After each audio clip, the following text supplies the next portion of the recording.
শহরের প্রান্তে ছিল ছোট্ট একটি গ্রাম, নিরিবিলি সবুজে মোড়া। মানুষের মাঝে আন্তরিকতা থাকলেও ছিল আত্ম অহংকারের বিষ।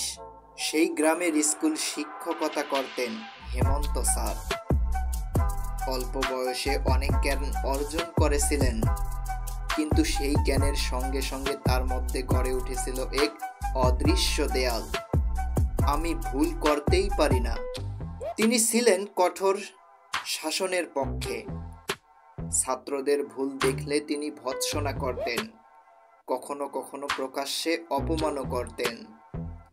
একদিন স্কুলে একটি অঙ্কের প্রশ্ন বোর্ডে লিখে সমাধান করলেন। ছাত্রদের বললেন, এই হলো নিখুঁত পদ্ধতি, কেউ কোনো সংশয় রাখবে না। কিন্তু ক্লাসের একদম পিছনের বেঞ্চে বসে থাকা দশম শ্রেণীর এক নিরহ ছাত্র, নাম শুভ, ধীরে হাত উঠে বলল, স্যার, আপনি সংখ্যাটি গুণ করার সময় একটা জায়গায় একটু অন্যভাবে হিসাব করেছেন। মনে হচ্ছে, মানে হয়তো ভুল।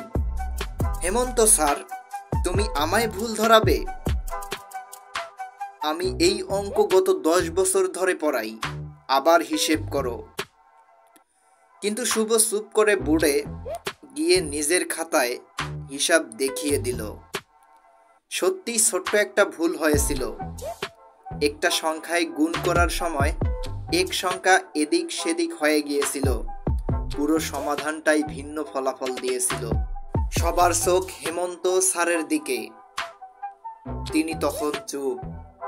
তার অভ্যন্তরে চলছিল এক যুদ্ধ, অহংকারের সাথে বিবেকের। কয়েক মুহূর্ত পরে সবার সামনে হঠাৎ তিনি বোর্ডের সামনে দাঁড়িয়ে গম্ভীর গলায় বললেন, হ্যাঁ, আমি ভুল করেছি।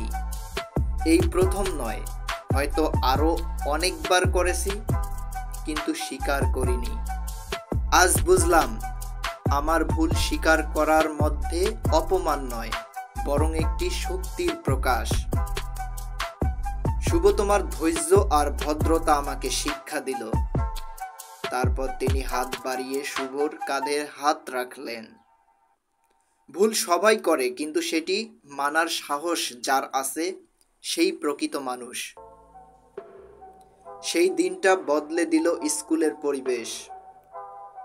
শিক্ষকেরা আবারও মানবিক হলেন। ছাত্রদের চোখে শিক্ষকতা মানে হলো নেতৃত্বের পাশাপাশি নম্রতা। আর হেমন্ত স্যার হয়ে উঠলেন গ্রামের একজন অনন্য শ্রদ্ধেয় মানুষ, যিনি শিখিয়েছেন ভুল স্বীকার করা মানেই ছোট হওয়া নয়, বরং এটি একটি বড় মানুষের পরিচয়। শেষ কথাটি কবিতার ছন্দে। অহংকারে ঢাকে যত জ্ঞান, স্বীকারে মেলে নতুন প্রাণ। ভুল মানলে হার নয় রে ভাই, তাতেই তো সত্যিকারের জয়। আপনি যদি এমন সব মোটিভেশনাল ও নৈতিক গল্প দেখতে পছন্দ করেন, তাহলে আমাদের চ্যানেলটি সাবস্ক্রাইব করে আমাদের সঙ্গেই থাকবেন। আমরা প্রতিনিয়ত চেষ্টা করব আপনাদের জন্য এমন সব স্টোরি নিয়ে হাজির হবার। তো ভালো থাকবেন, সুস্থ থাকবেন। ধন্যবাদ। আল্লাহ হাফেজ।